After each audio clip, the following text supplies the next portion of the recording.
Alright YouTube, hello, thank you for watching. Today I have some fan noise that's making it into an audio amp here in this President Madison. I want to see if I can get this noise out of here. I'd say my chances of doing that are probably about 6 to 1, half a dozen to the other. I took a clamp-on choke, which really wasn't my first choice, but that's all I had. I would have probably preferred an iron core, like a T50. 133 microhenries on that side and 106 on that side. Kind of scratching my head over that, but anyway. Thanks to my friend number 3 at 3 Made Amps. Number 3 turned me on to this LCR meter quite a while ago. I'll tell you what, that was a really worthwhile investment. Thank you, number 3. Number 3 is the man. If you want to talk on CB radio, number 3 will make you squawk. This is kind of the proposed circuit here, although everything's open to debate, because I'm not sure there's room to put this choke in this radio anywhere.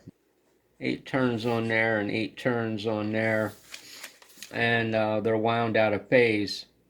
Don't know if this will work or not. I don't have a lot to work with here. Basically a handful of caps, some probably what are ECW caps, a couple of them, a couple PET caps. These I'm not sure what they are, probably polypropylene. They're like a snubber kind of cap. Got a couple tantalums, a couple of these are 015s. These are probably polypropylene, not sure. They're snubber caps too. So anyway, see what we can kludge on there to shut this thing up. And like I always say, hope for the best, but plan for the worst. I honestly thought this would be the last time I would ever have to open this radio. But you know, never say never. Take a gander under that hood. That's a marvel of engineering right there. That is an absolute marvel of engineering. The fan's back here, obviously, and yeah, son of a gun. All we need is roughly 1.5, 2 square inches. I mean, man, this looks rough. I do have an idea, though. Yep, I have an idea. Transformers down.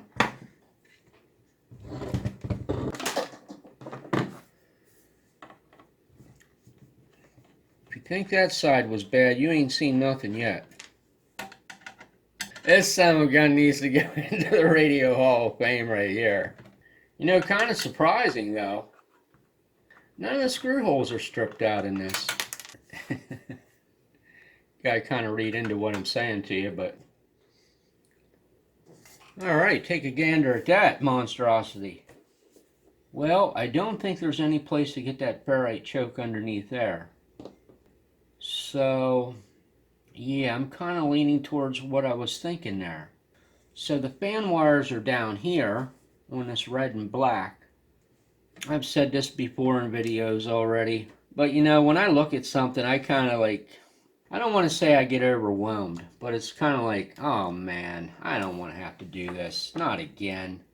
But I used to work for this guy, and I guess he kind of knew that too. One day he said to me, he said, man, he said, just do something, even if it's wrong. I guess I was thinking about something or looking at something too long, and I'm not really sure I agree with that logic that he had that day. Because I would rather do nothing than something that's wrong, but, you know, that's just me. Alright, there's the fan wires. They're nice and long. Boy, I kind of hate to cut them off of there. Yeah, wire stock is in bad shape. That's why I say I hate to cut stuff. Well, I guess the first thing is get a red and a black. Hopefully I have it into there and run it over to the other side. Let's get a piece of heat shrink over there.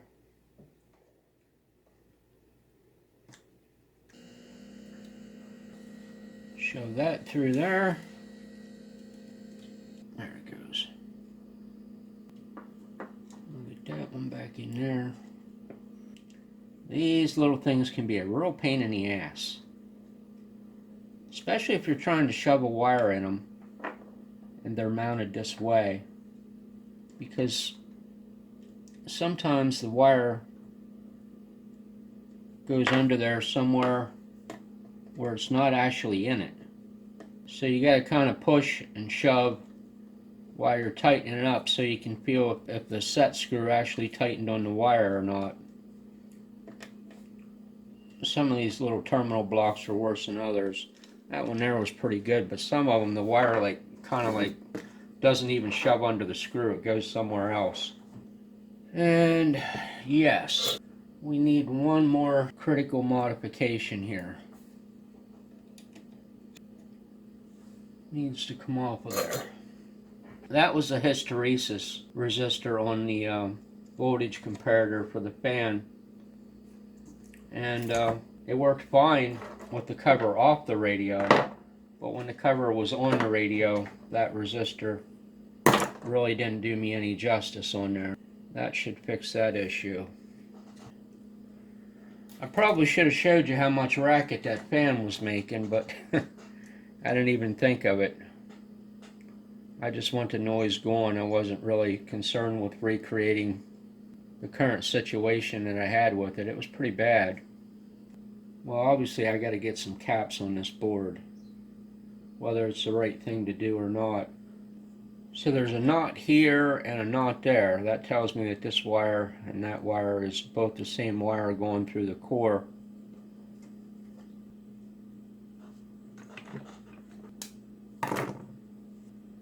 Make sure they're facing the right direction.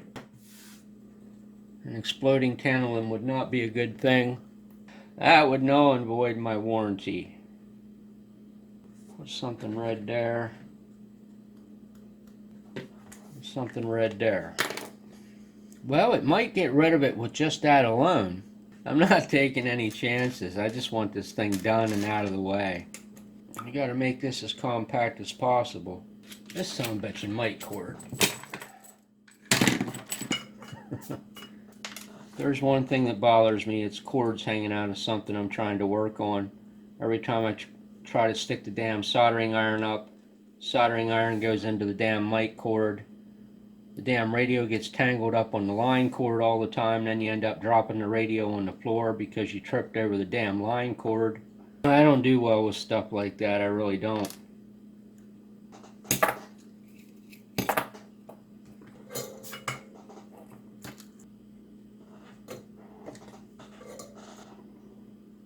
Alrighty.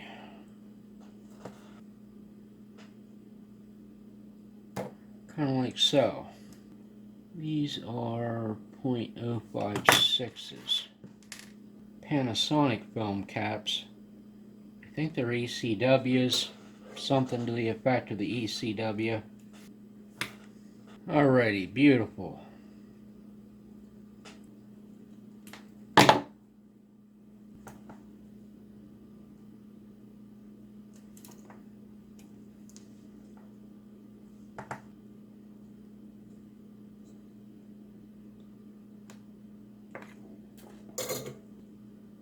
Alrighty. It's so beautiful, it's got to work. Let me be the first to tell you that things never work when they're beautiful. It's got to work. It's just got to.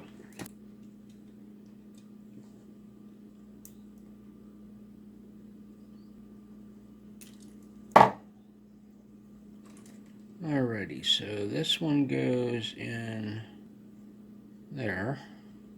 This one goes in here.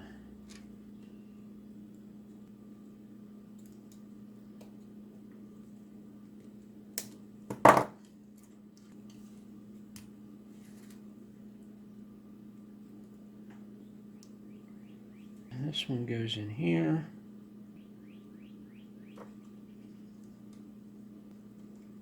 And this one goes in here. There we are. Pretty glorious. Now this wire goes through there. And you're probably thinking at this point, how in the hell is he going to put that thing there? Well, it does fit. You just have to think on multiple levels and multiple dimensions. You got to think like a lady. That's what you got to do.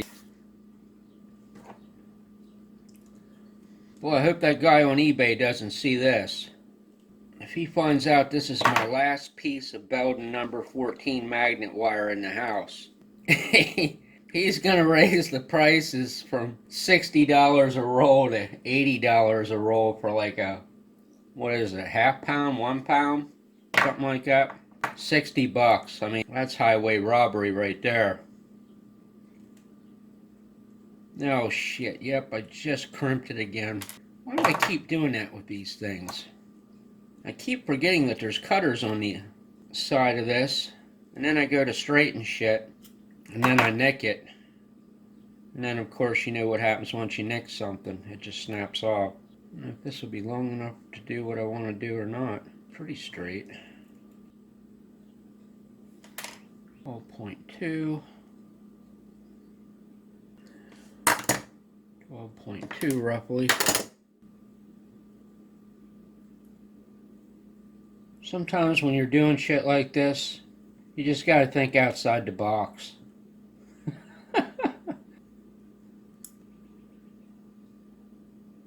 There we are.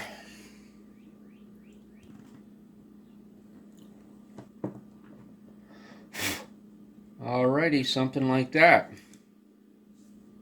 And yep, you guessed it. The method to my madness all lies in a the method to my madness all lies in a piece of Belden magnet wire.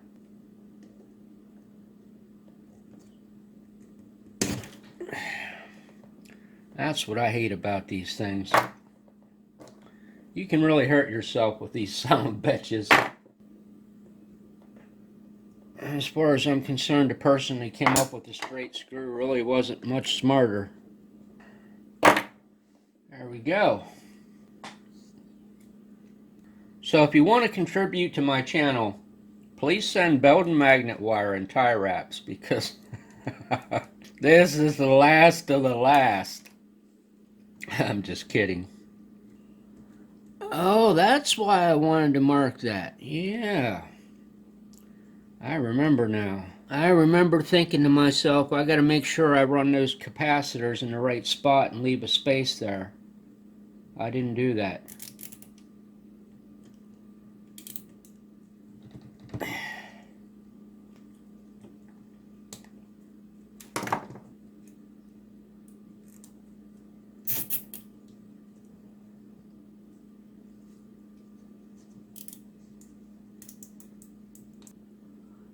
Well, it can't possibly short against anything because it can only move a little tiny bit before it's just out of gravity.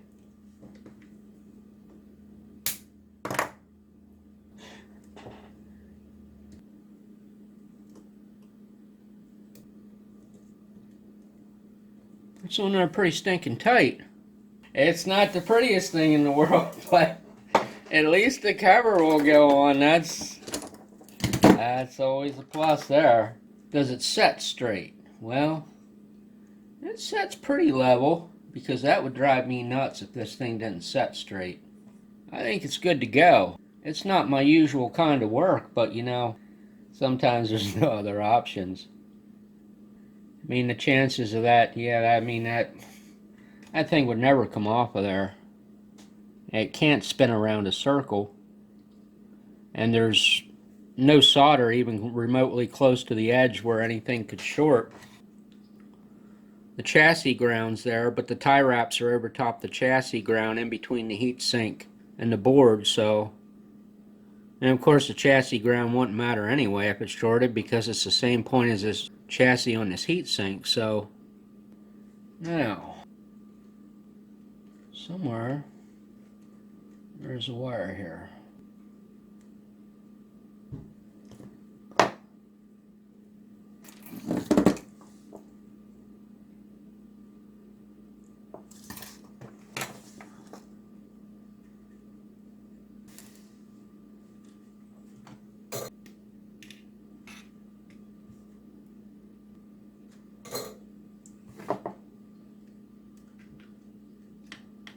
God, I hope this works. Well, I can shift this way and that way, but that son gun ain't gonna ever go anywhere. But just in case.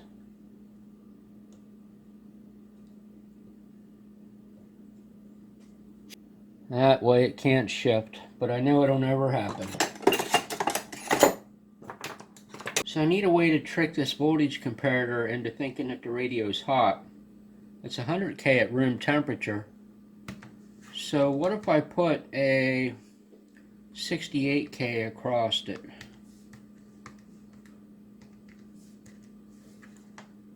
I would end up with 40K roughly. I think that would probably do it.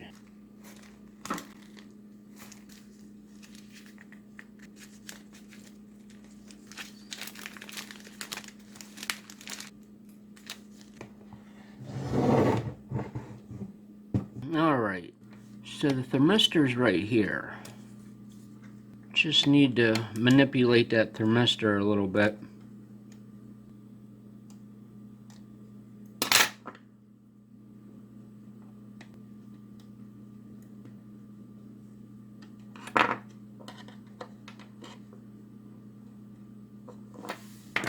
Alright, so famous last words. Did I do anything stupid? Well, as long as I didn't put a tantalum in backwards, I'd say we're alright. Uh-oh. That ain't good. Nope, that didn't get rid of it.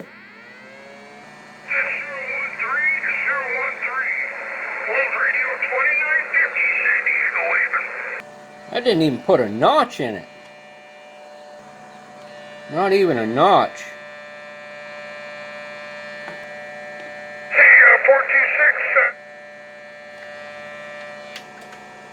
Back to the drawing board. Might need more inductance. Honestly, if I would have known this was a high-speed fan, I wouldn't have even put it in this radio. I drilled the hole, and then after I got it in, I realized it was a high-speed fan, and I said, oh my, that's a big, huge problem. I'm honestly not so sure that it really did anything at all.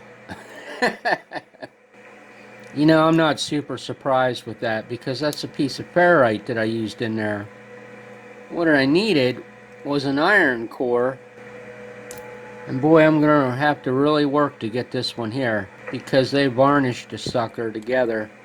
I think the problem is we need a lot more inductance, and that's why I wanted one of these iron cores over top of that ferrite core. Fans can be really tough, they really are. Had that been a low-speed fan I put in there, I don't think I would have had much of an issue with this. I'm hoping I have enough energy left for one more round with this thing. You know, I never should have put that high-speed fan in there. I came off of a battery charger. I guess I probably should have known that it was going to be a high-speed fan. Well, at least it comes out easy enough. This is kind of what I wanted here. I wanted one of these yellow and white iron cores. I don't think we have anywhere close to the amount of inductance that we need, and I think these cap values are just way too small. I think this would have been good for keeping RF off the fan. We'll give her one more go, change a couple of values, and see what happens.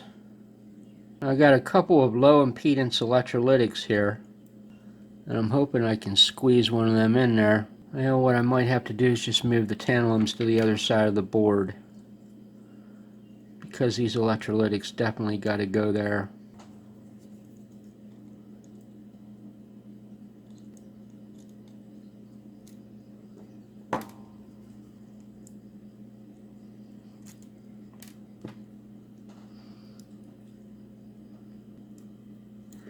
Yep, just gonna have to get the camera out of here. I can't do it with the camera in front of me.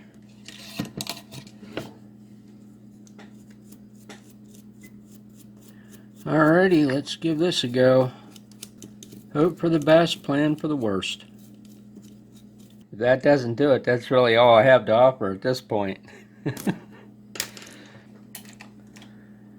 I think it needs a boatload more inductance, that's what I think, but there's just no way I can make that happen with what I have. Now we got 0.56 across there instead of 0.56, and these 0.15s are now 0.68s. And there's a 470 across there. And a 470 across there.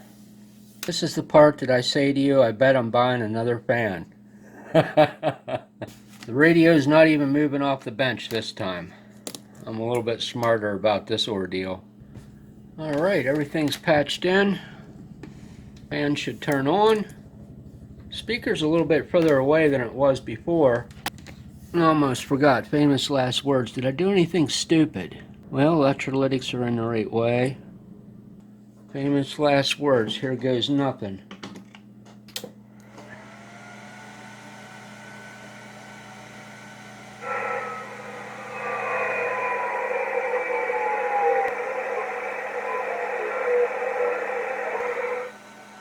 Hey, you know what? I don't think I hear it. That absolutely kicked it in the pants there. The speaker's probably about 4.5 feet away from the camera. It's so low in the speaker I can just barely hear it. Finally.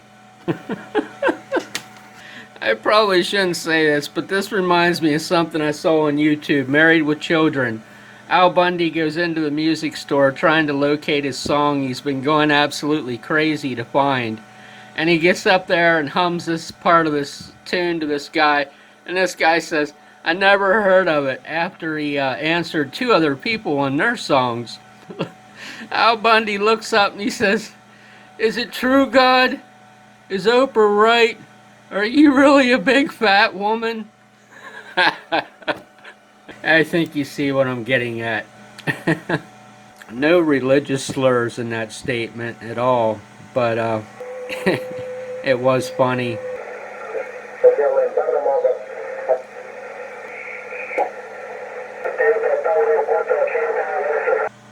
Well, there ain't nothing on the radio, but I finally did something right. So there you go. If you got a little high-speed DC fan, and this is, I think that's a 40 millimeter. It's a roughly, I think I used 1.5-inch hole saw to cut that out. So then there's always the question, what fixed it? It's almost like I want it to make noise again so I can have a third round with it. Is it the increase on these films? Because I mean I did bring them up basically tenfold or more. We know it wasn't the tantalums, they're still on. Or was it the electrolytics? These are Rubicons, and these are low impedance electrolytics. So there you go. Make up your own decision on what you think fixed it. Hey, thanks for watching my videos as always. Take care and have a great day.